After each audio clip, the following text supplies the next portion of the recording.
Here's a frustrating thought. Most small businesses don't fail because their product isn't a hit. They fail because the money runs out before they've had a chance to grow.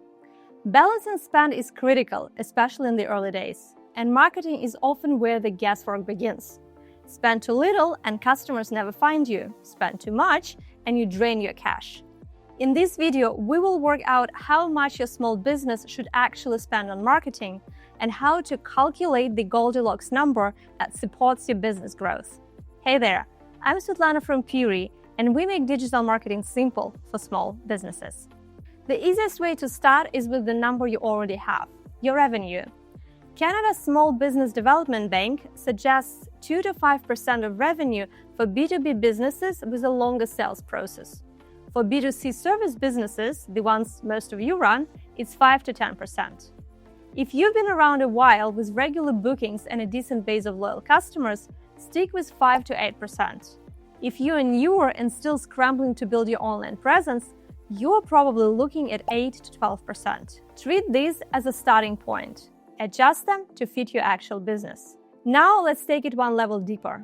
Picture two businesses, both pulling 10 grand a month. One is a solo coach with barely any overhead. The other one is a beauty salon, paying for staff, rent, product, you name it. Both put aside a grand for marketing, but the impact on their bottom line would be very different. Before you settle on a number, look at your gross profit, not just your top-line revenue. Factor in your fixed costs, taxes and VAT obligations. Then ask yourself, could you keep spending this amount on marketing for 3 months without putting pressure on the rest of your business? You also need to consider the wider economic climate, which is not getting any easier.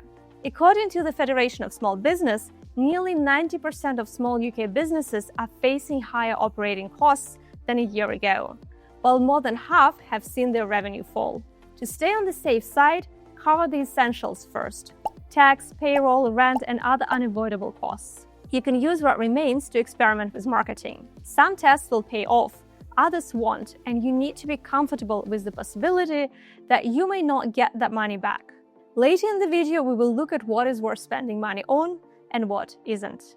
Another way to set your marketing budget is to work backwards from what a customer is worth to your business. Customer lifetime value is the total amount an average customer spends with your business over the course of their relationship with you. Imagine a physiotherapy clinic. They want to attract 12 new patients a month. Each patient books 4 appointments at £70, giving the clinic a customer lifetime value of $280 per patient. One common rule of thumb is to keep your customer acquisition costs at around 1/3 of your customer lifetime value. Following that guideline, the clinic could spend up to around £93 to acquire each new patient. Multiply that by 12 patients and the clinic has an acquisition budget of roughly £1,120. Now imagine a coach who wants 2 new clients a month. Each client pays $1,500 for a program, giving the coach a customer lifetime value of $1,500. Using the same formula, the coach could spend around $500 to acquire each client. For 2 new clients, that creates a monthly acquisition budget of $1,000. The two businesses have similar starting acquisition budgets, but the numbers behind them are very different. The clinic needs more customers and has a lower customer lifetime value, while the coach needs fewer customers and can afford to spend much more acquiring each one. That's why there is no single right marketing budget for every small business. You need to understand how much a customer is worth, how many customers you can realistically serve, and what it truly costs to attract them. Once you have a rough budget in mind, make sure it includes the full cost of your marketing, not just the money you pay Google or Meta. A lot of small business owners only count ad spend. Then the annual website hosting bill arrives, a scheduling tool renews, or a freelancer sends an invoice, and suddenly the budget is no longer a budget. Include everything you use to attract and convert customers: your website, booking tools, content production, printed materials, networking events, freelancers, agencies, review platforms, and analytics software. A £600 monthly marketing budget, for example, might include $120 for your website and tools, $180 for content support, $220 for ads, and $80 for local activity or small experiments. Your own time matters too. Spending 20 hours a month filming, editing, and posting is a real cost, even if Instagram never sends you an invoice. And when most of those hours are disappearing into repetitive work, like adding subtitles word by word, a good tool could save you both money and sanity in the long run. So now that you know what your total budget needs to cover, give each part of it a clear job. You might divide it between 4 areas. Foundations: your website, booking system, Google Business Profile, and core photography. Regular visibility: content, SEO, social media, and local marketing. Customer acquisition: ads, sponsorships, and campaigns designed to generate inquiries or bookings. And testing: a smaller part for new channels, offers, landing pages, or content formats.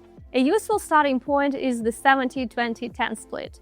Put 70 into marketing that is already producing results, 20 into promising activity that still needs more proof, and 10% into something new. The exact split matters less than having a clear reason for every expense. Avoid scattering small amounts across 6 different channels simply because you feel you should be everywhere. Instead, focus on where your customers are most likely to find and trust you. A physiotherapy clinic probably lives and dies on Google search, maps, and reviews. A business coach needs content, email, and LinkedIn more than anything else. A salon usually does well on Google, Instagram, reviews, and local partnerships. 2-3 channels managed properly will usually deliver more value than 6 receiving occasional attention. Your business stage matters too. A brand new business and a 5-year-old business shouldn't be running the same budget because there is no one-size-fits-all. If you're launching from scratch, you will need to spend more upfront on the website, branding, and your first round of content, often before revenue shows up. If demand comes and goes, look at your online footprint. Do people click through and then bounce off a website because it's too vague? Do your posts get likes but lead to dead ends? Spend on fixes at the weakest link. If you have consistent demand but aiming for growth, it's your best time for controlled experiments. Pick 1 or 2 channels, add budget, set a target, and track the results closely. And if you're booked solid, customer acquisition isn't a must right now. Shift budget to retention, referrals, and reviews, and reevaluate your pricing. None of these stages are permanent, by the way. A business can slide from fully booked back to inconsistent demand in a single slow season. Keep revisiting the budget as your stage shifts. And when results are weak, resist the urge to just pour in more money. Usually, the real problem isn't the budget. Let's say you spend £600 on Google Ads and pull in 30 inquiries. 5 become customers. That's £120 per customer. But what if you clarified your service page and improved your response time? Now you turn 8 out of those 30 into bookings, so your cost per customer drops to 75. Same ad spend, much better results. So before increasing spend, check. Does your website explain in plain English who you serve and what you offer?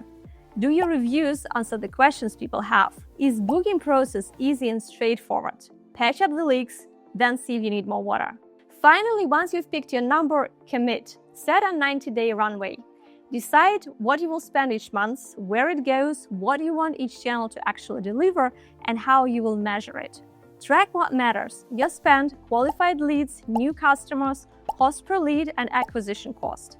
Increase budget when something is working and you can handle more business.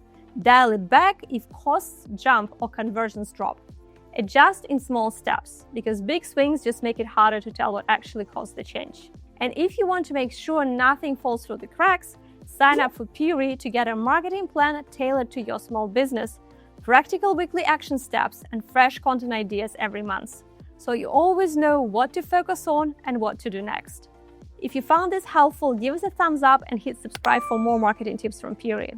That's it for today. Thanks for being here, and I'll see you in the next one. Take care.